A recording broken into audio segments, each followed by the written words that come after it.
Bacaan dari kitab pertama Raja-Raja. Pada hari pentahbisan rumah Allah, Raja Salomo berdiri di depan mezbah Tuhan di hadapan segenap jemaah Israel. Ia menadahkan tangannya ke langit, lalu berkata, "Ya Tuhan, Allah Israel, tidak ada Allah seperti Engkau di langit di atas dan di bumi di bawah. Engkau memelihara perjanjian dan kasih setia kepada hamba-hambamu yang dengan segenap hatinya hidup di hadapanmu. Benarkah Allah hendak diam di atas bumi? Sedangkan langit, bahkan langit yang mengatasi segala langit pun, tidak dapat memuat Engkau, apalagi rumah yang kudirikan ini. Karena itu, berpalinglah kepada doa dan permohonan hamba-Mu ini, ya Tuhan Allahku, dengarkanlah seruan dan doa yang hamba panjatkan di hadapan-Mu pada hari ini. Kiranya siang malam matamu terbuka terhadap rumah ini, terhadap tempat yang tentangnya Kau katakan, namaku akan tinggal di sana. Dengarkanlah doa yang hamba-Mu panjatkan di tempat ini, dan dengarkanlah permohonan hamba-Mu dan umat-Mu Israel yang mereka panjatkan di tempat ini. Dengarkanlah dari tempat kediaman-Mu di surga, dan apabila Engkau mendengarnya, maka Engkau akan mengampuni." Demikianlah sabda Tuhan. Betapa menyenangkan kediaman-Mu, ya Tuhan semesta alam. Betapa menyenangkan kediaman-Mu, ya Tuhan semesta alam. Jiwaku merana karena merindukan pelataran rumah Tuhan. Jiwa dan ragaku bersorak-sorai kepada Allah yang hidup. Betapa menyenangkan kediaman-Mu, ya Tuhan semesta alam. Bahkan burung pipit mendapat tempat, dan burung layang-layang mendapat sebuah sarang, tempat mereka menaruh anak-anaknya. Pada mezbah-mezbah-Mu, ya Tuhan semesta alam, ya Rajaku dan Allahku.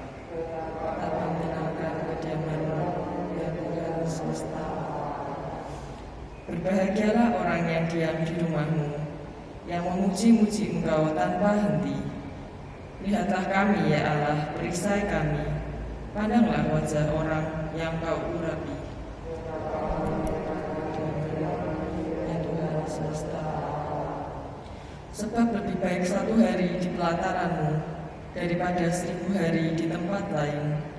Lebih baik berdiri di ambang pintu rumah Allahku daripada diam di kemah-kemah orang fasik. Betapa menyenangkan kediaman-Mu, ya Tuhan semesta alam.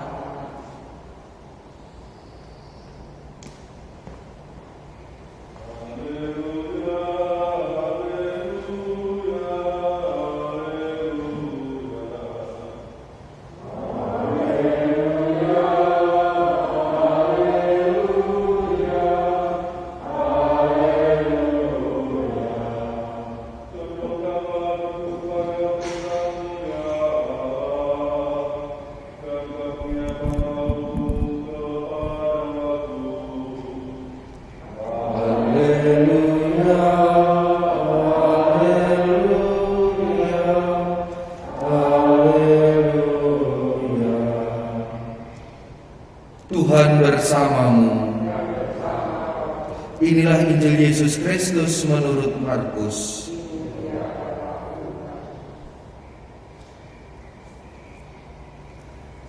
Pada suatu hari serombongan orang Farisi dan beberapa ahli Taurat dari Yerusalem datang menemui Yesus. Mereka melihat beberapa murid Yesus makan dengan tangan najis, yaitu dengan tangan yang tidak dibasuh. Sebab orang-orang Farisi seperti orang-orang Yahudi lainnya tidak makan tanpa membasuh tangan lebih dahulu, karena mereka berpegang pada adat istiadat nenek moyang. Dan kalau pulang dari pasar, mereka juga tidak makan kalau tidak lebih dahulu membersihkan dirinya. Banyak warisan lain lagi yang mereka pegang, umpamanya hal mencuci cawan, kendi dan perkakas tembaga. Karena itu orang-orang Farisi dan ahli-ahli Taurat itu bertanya kepada Yesus, "Mengapa murid-muridmu tidak mematuhi adat istiadat nenek moyang kita? Mengapa mereka makan dengan tangan najis?" Jawab Yesus kepada mereka, "Benarlah nubuat Yesaya tentang kamu, hai orang-orang munafik. Sebab ada tertulis, bangsa ini memuliakan aku dengan bibirnya, padahal hatinya jauh daripadaku. Percuma mereka beribadat kepadaku, sebab ajaran yang mereka ajarkan ialah perintah manusia. Perintah Allah kamu abaikan untuk berpegang pada adat istiadat manusia." Yesus berkata kepada mereka, "Sungguh pandai kamu mengesampingkan perintah Allah, supaya kamu dapat memelihara adat istiadatmu sendiri. Karena Musa telah berkata, hormatilah ayahmu dan ibumu, dan siapa yang mengutuki ayahnya atau ibunya harus mati.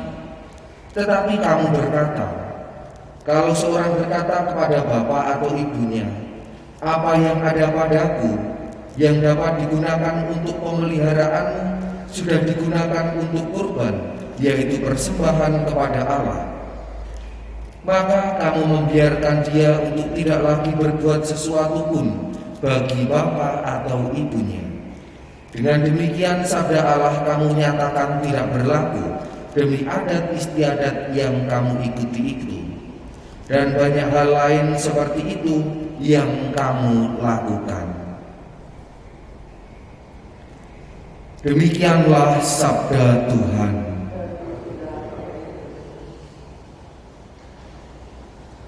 Saudara-saudari yang terkasih dalam Kristus, dalam setiap tindakan manusia itu ada yang namanya tata batin, lalu yang satunya adalah tata lahir. Tata lahir itu apa yang bisa ditangkap oleh indera kita, misalkan gerak, lalu ucapan, lalu apa yang bisa dilihat oleh mata manusia, ini adalah tata lahir. Sedangkan tata batin adalah apa yang ada di dalam hatinya.